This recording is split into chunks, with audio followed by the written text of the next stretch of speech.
Hi. Alright, so what's up, y'all? I'm back with another video. It's been a minute since I posted, and I have a good explanation for why I haven't posted. I did move. I did move into a better house, and I was trying to unpack, and really just get the feel of my new house. And I will do a tour as soon as I get everything the way I want to. I will let you guys see my new home. Um, for first and foremost, this is going to be a story time.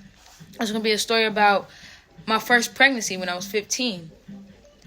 So it's gonna get real juicy, A lot of things that I don't even think I told my parents yet are gonna be in this video, and it's gonna be interesting. So just stay tuned.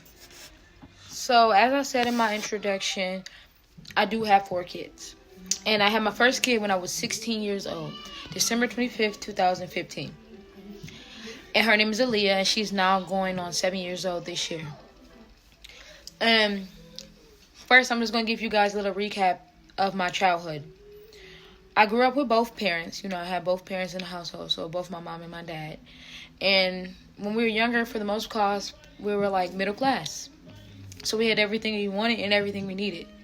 But as we started to become teenagers and around the time we got to like middle school, things started to, fall. It wasn't as good as it was before. So either way it goes, it started to get to where I felt like I wasn't being paid attention to. But as I said before, I was a kid, so I really didn't know what was going on with my mom and dad relationship or anything, but I just know I didn't feel the same as I did before. I wasn't happy like I was before. And at the time, I didn't know what depression was. I didn't know what anxiety was. So I just really didn't know what was wrong with me. And I kind of just felt like I couldn't go to anybody in my family because I felt as if I was going to be judged. I wasn't going to be looked at the same. I found the only way that I could feel comfortable is to confide in strangers, tell strangers, because if they're a stranger, they can't judge me. And at this time, I'm not going to include any names in this video or anything, but at this time, I met a dude, and he listened to everything I said. He made me feel comfortable. So I felt comfortable telling him everything. So I'm not going to go into any details about my daughter's dad, but I can tell you that he was there for me. He was there when I needed him the most. So he played a very important role in my life at the time. So, I'm just going to tell you about me and how I was in high school. When I was pregnant, I didn't know I was pregnant. So, I was about, I don't even know how far along I was pregnant because, like I said, I didn't know I was pregnant. So, I was still in sports. I was still playing basketball. I still was playing softball. I was still doing everything that I would before because, like I said, I didn't know I was pregnant. I knew about intimacy, but I didn't know how people got pregnant. I didn't know this plus this equals a baby, So I didn't really know that much. It really wasn't that explained to me. So when I found out I was pregnant, it was by surprise. I knew my body wasn't the same. I hadn't had a period in months, so I'm like, what's really going on? But like I said, I didn't know that much about sex. I didn't know that much about pregnancy, so I didn't know how it worked. I really didn't know what was wrong with me. So either way it goes, I just continued on with my regular life. I was still riding bikes. I was still being happy on me.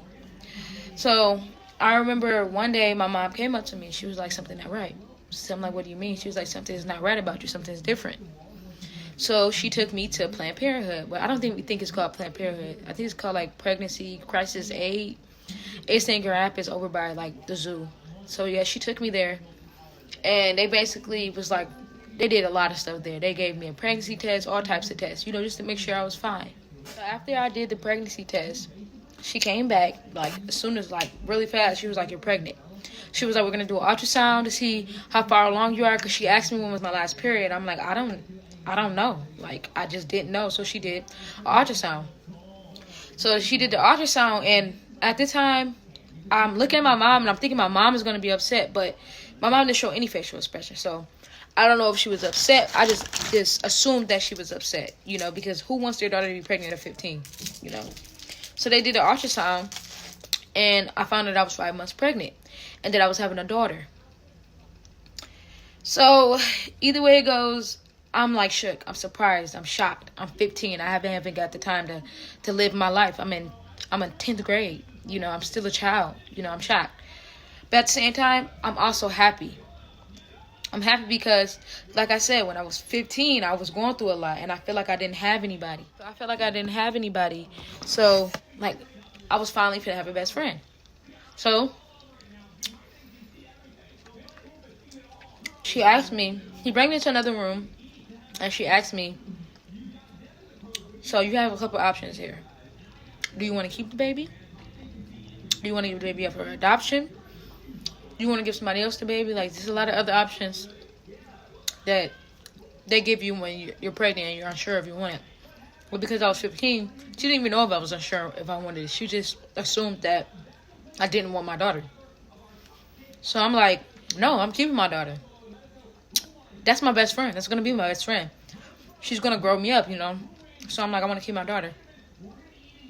So the whole way home, it was quiet. It was very, very quiet. My mom didn't really say much to me. But all I was thinking in my head is, how I'm going to tell my dad? So I'm like, how I'm going to tell my dad? I didn't want my dad to know I was pregnant. Like everybody else did, I'm pretty sure they don't want their daughter to be pregnant. My dad had all daughters, and he has one son. So I didn't know how to tell him. But I'm assuming my mom told him. Because he kind of like, because I never told him. I never told him out my mouth. I'm assuming my mom told him that I was pregnant. So I'm like, okay. He just started to go with the flow. Like, he was like, well, what you gonna do? They were trying to just make sure I was straight. So at this time, I end up just going back to school. You know, I started my junior year. End up going back to school and doing everything that I was supposed to. My daughter was born December 25th, 2015. And actually, my water broke December 24th. Yeah, my water broke December 24th. And what's crazy about my water breaking is because my brother jinxed me. Like, I was sitting on my bed and I was eating some candy. He came in and he asked me, can I have some of your candy? So I'm like, no, you're not finna get none of my candy. My little brother is 8 years younger than me. So if I was 15, he had to be 7. You know, annoying 7. So I'm like, you're not gonna get any of my candy. He was like, well, I hope your water broke. And after he said that, I kid you not, my water broke. And at this time, my mom and dad is outside sitting in the car. I ran out with the puddle in between my legs. I'm like, Mom, my water broke. We gotta go to the hospital. So my mom and dad is happy. And they take me to the hospital. And I remember I'm in the car like, y'all said this was gonna hurt. This don't hurt. Like, it don't hurt. You talking about when my water breaks, it's gonna hurt. This, that, and the third. So after I realized it didn't hurt, I'm like, yeah, this finna be a breeze. This finna be a breeze. This don't even hurt. So I'm in this car singing. I remember what was on the radio. It was that Bryson Tiller song, Don't. I'm just in there, don't.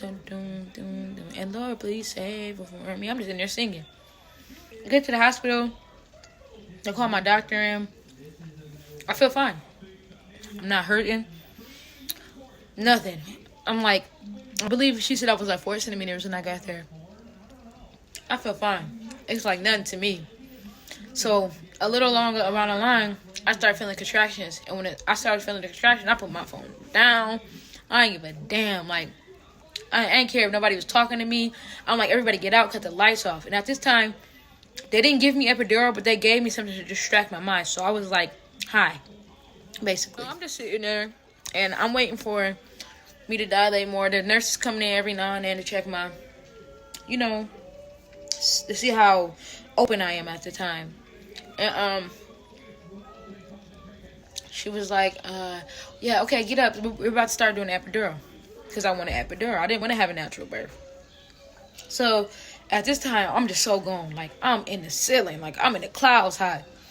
So they're trying to put the epidural on my back, and I'm sitting up and I'm steady falling off the bed because I'm so high. And it's not something I'm used to because I don't smoke, I don't drink, you know. So it hit me hard. So they're trying to put the epidural on my back, and I'm like, I can feel the baby coming out. But mind you, I'm high, so they don't believe me. She was like, no, you're lying. The baby's not coming out. I was like, I can feel the baby coming out. Like, the baby head is right there. She's like, no, you're not. Sit still. So they're trying to put the epidural on my back, and I'm constantly, like, going up. So she was like, okay, we're going to see the baby coming out. So I could, you know, they opened my legs, and they seen the baby head. They was like, you got to push her out the epidural. So at this point, I don't give a damn. I just knew it was hurting so bad. I wanted to get it over with. So I remember screaming, like my mom was holding me to the bed. I remember screaming like it was the worst pain in my life. Like that shit hurted so bad. And it still hurted worse than any other kids that I had. It hurted so bad. I'm screaming. I'm calling on God. I'm saying, Jesus, I'll never do it again. Like, it's the worst pain in my life. My dad leave after the room because he didn't want to see that. So, I think they said I pushed her out within 10 minutes. And I had my baby girl. And I named her Aaliyah. That was my first child. And it was a great experience for me. I matured faster.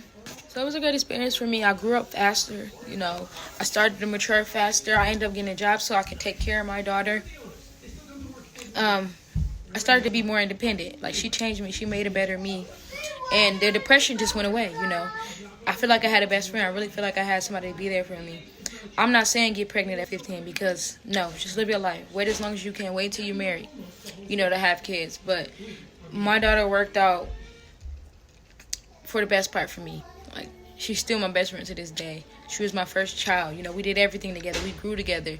And she's 7 and I'm 22, you know. I feel like, you know, we just connected, you know, closer than my other kids because she was there for me through my hard times. She watched me grow. She watched me get my first car. She watched me get my first house. You know, she watched me work. She watched me go to college. She watched me a lot. So that's like my best friend. She watched me walk across the stage when I graduated high school as well. If you like this story time, go on and hit a like and go and subscribe me. And if you can, if you want to hear some more stories, leave it in my comments. You know, my DMs is open on Instagram if you want to leave me some ideas in there. But I'm going to wrap up this video because my kids is starting to not listen to me and they coming out the room. But hit that like and hit that subscribe and hit that bell so you can tune into my next video. I'm going to start bringing more content back to back to back. Now that I'm settled in, you guys should see more and more videos and leave me some more ideas. So yeah, until next time, peace.